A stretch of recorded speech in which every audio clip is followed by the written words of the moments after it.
So now we're still talking about the graphs of secant and cosecant, but now we want to talk about the entire graph, not just the standard interval or the basic interval. We want to talk about the entire graph because we know the domain of sine and cosine is actually all the real numbers, even though typically we only graph them from 0 to 2 pi, or the standard interval that we get from that. But we know the actual domain of the entire function is all the real numbers for sine and cosine. And so since what I've drawn here, this is the graph of cosecant, but notice in my dotted curve, I have the graph of sine, rather a good bit more of it than one standard interval. And we see that everywhere sine is above the axis, this little graph, the graph portion of cosecant is above the axis. Wherever sine has a node, that's where we have the vertical asymptotes. Wherever sine is below the axis, the graph of cosecant is below the axis, vertical asymptote. Sine is above, graph is above, vertical asymptote. Sine is below, cosecant is below, vertical asymptote. Sine is above, cosecant is above, and so on out. That continues as far as you care to go in both directions. So if we're talking about the entire graph of cosecant and secant, when we talk about the domain of cosecant, we are not talking about the basic interval. There's a difference between the basic interval and the domain. The domain is the entire function, is referencing the entire function all the way out both directions on the number line. The basic interval just talks about what is the basic interval that typically you draw one graph of, one period, and then you may repeat that as needed. So we want to talk about cosecant, and we want to talk about its properties, in particular the two properties that absolutely will be on an exam one of these days. We want to talk about the properties of domain and range. So we want to talk about what is the domain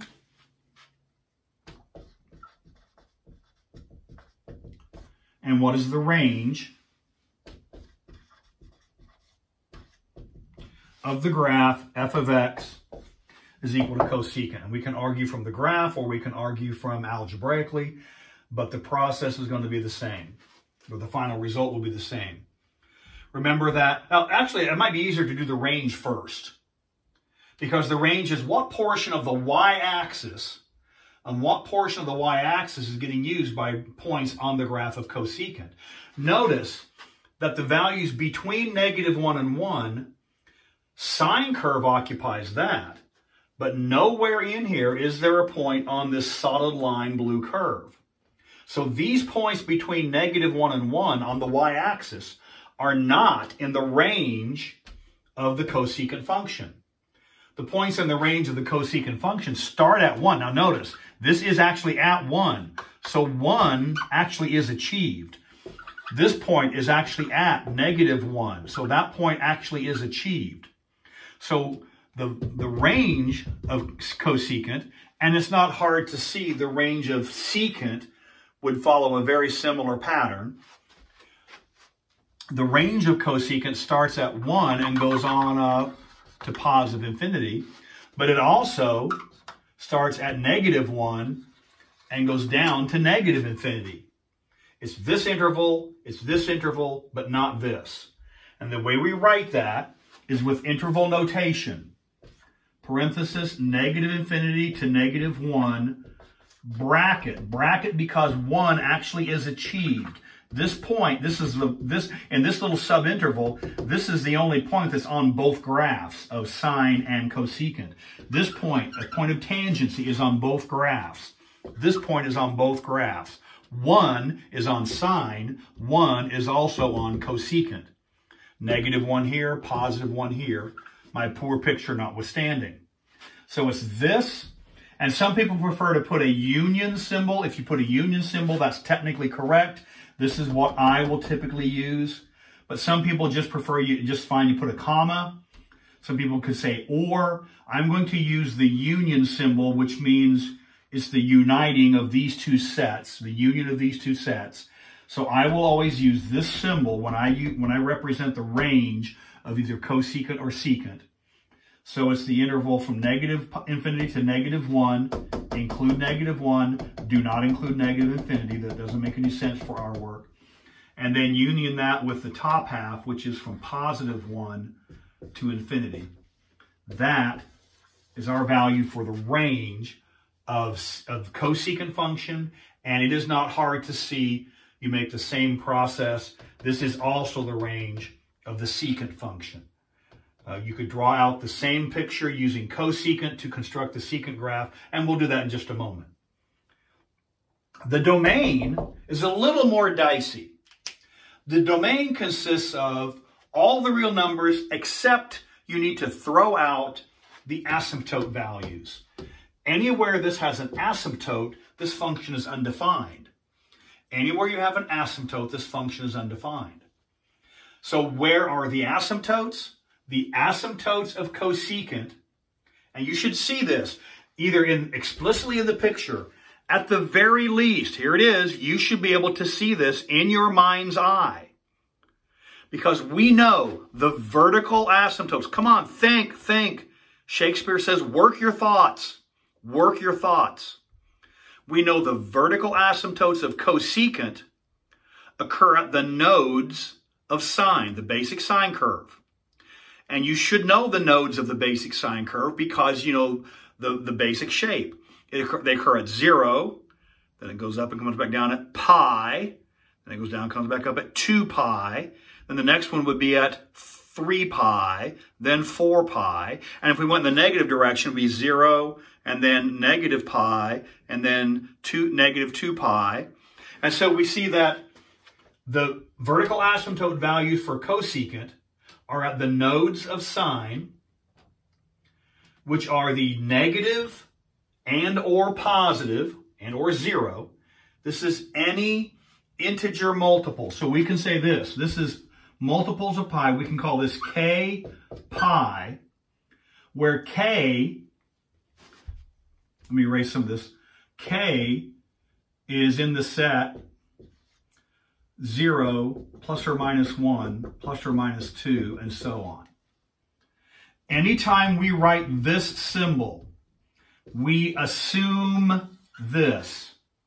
I will stop writing this because we assume this. Anytime you write the domain of these functions, k is assumed to be an integer value. K is assumed to be an integer value. K is 0, positive -1, positive -2. So what does this mean? When k is 0, 0 times pi is 0, there's the vertical asymptote. When k is 1, this is 1 times pi, there's the vertical asymptote. When k is -1, this is negative pi, there's the vertical asymptote. So for all these values of k, these are the vertical asymptote values. So I'm not going to write this, and neither do you need to write that. That is assumed. But here's the thing. These aren't the good values. These are the duds. These are the ones you want to throw out.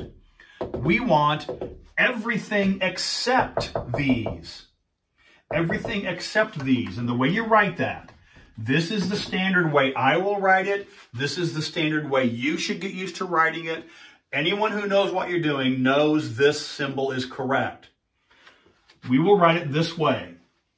All the real numbers, except you throw out, subtract off, the set. Make a little set brace. The set brace, and then you write k pi. And anyone who knows what you're doing knows this is correct. They know what these symbols mean, and so should you. This means everything except you take away these multiples of pi. Anything except you take away the integer multiples of pi, and we will assume for our course, anytime we write anything of this nature, we will assume that k comes from that original indexing set. So that's the long of it. Here's the short of it. You need to know the domain of cosecant and the range of cosecant. The domain of cosecant and the range of cosecant. That needs to be just as much a part of your mind as the domain of sine and the range of sine. The domain of cosine, the range of cosine. What we'll do on the next is we'll talk through exactly the same argument, except we will use secant and cosine. And if we do that, it's going to be very similar. It won't take so much time because much of it is going to be repetition. And so what I'm going to do now is, you have this written out, and this needs to go firmly in your mind. Make your flashcards, do whatever it takes. Make sure you have these understood, memorized. These are in your brain. We're now going to switch to secant and its reciprocal function, cosine. So I'm going to do the same thing here that I did earlier. This is the cosine graph. Here's 1, here's -1, so we got that. And we got that trough line. And we have 0. That's 1, 2, 3. There's pi. So there's 2 pi. That's pi over 2. 3 pi over 2.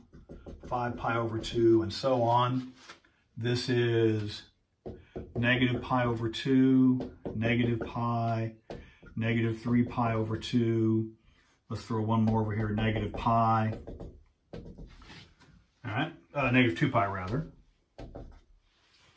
As many of these as we care to make. Now we're going to graph the cosine curve. So the cosine starts at the peak. All right, there's cosine. We can make as much of that as we care to make horizontally. So if we're talking about the function, f of x equals secant of x, our stepping stone is the associated function cosine of x. So now, where are the vertical asymptotes for secant? Well, the vertical asymptotes for secant are wherever cosine has a node. Wherever cosine has a node, secant has a vertical asymptote. And so we can place them in. Pi over 2, where's the next one? 3 pi over 2, where's the next one? 5 pi over 2. If we had more, where would the next one be? 1/2, 3 halves, 5 halves, 7 halves, 9 over 2, 11 pi over 2. These are the odd pi over 2s, the odd multiples of pi over 2. And then we also have the negative odd multiples of pi over 2. So we have the multiples of pi over 2, the odd multiples of pi over 2. And then after that, the peaks are the tangent points. The troughs are the tangent points. The peaks are the tangent points, and the troughs are the, and this would continue on. Tangent point here, and this would continue on this direction, as far as you would care to make it. And so this follows exactly the same pattern. The details are different because the details of cosine are different from the details of sine. But now we still have domain, and we still have range. However, this is for secant.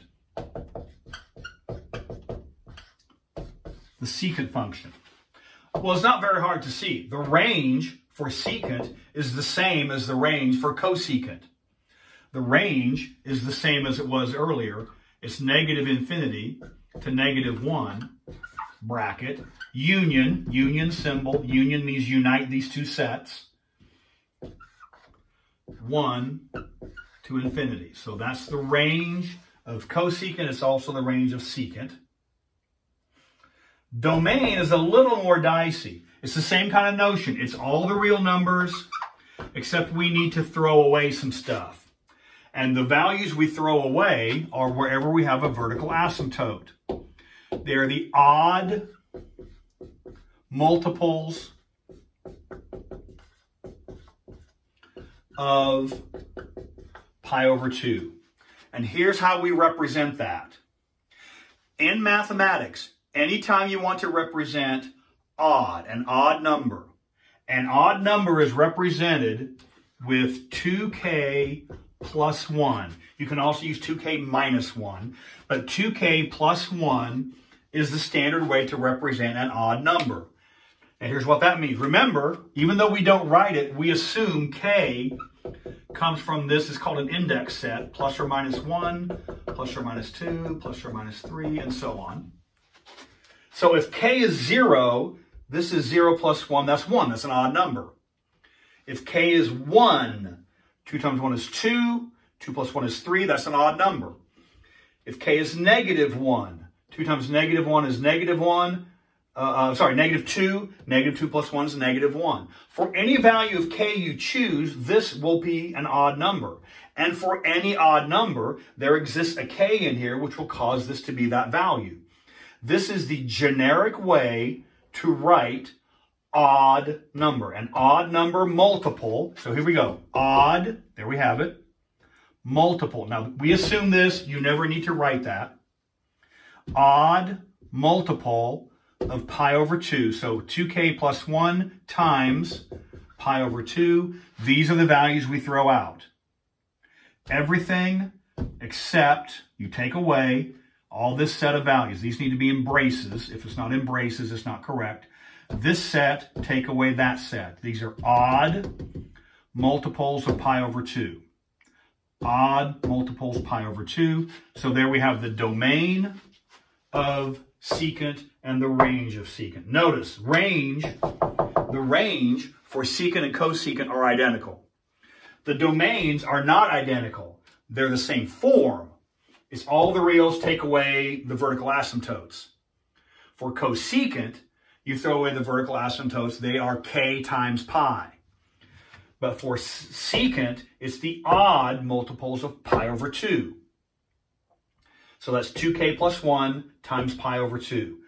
Again, make flashcards, quiz yourself, whatever it takes, but these need to go in your brain. You need to know the domain and range of sine, cosine. We have secant, we have cosecant, and then coming up down the road at us pretty soon are going to be tangent and cotangent. Once you understand these, leveraging this information, and that's one of the reasons it's important to have this, because if you know these things, tangent and cotangent become much easier.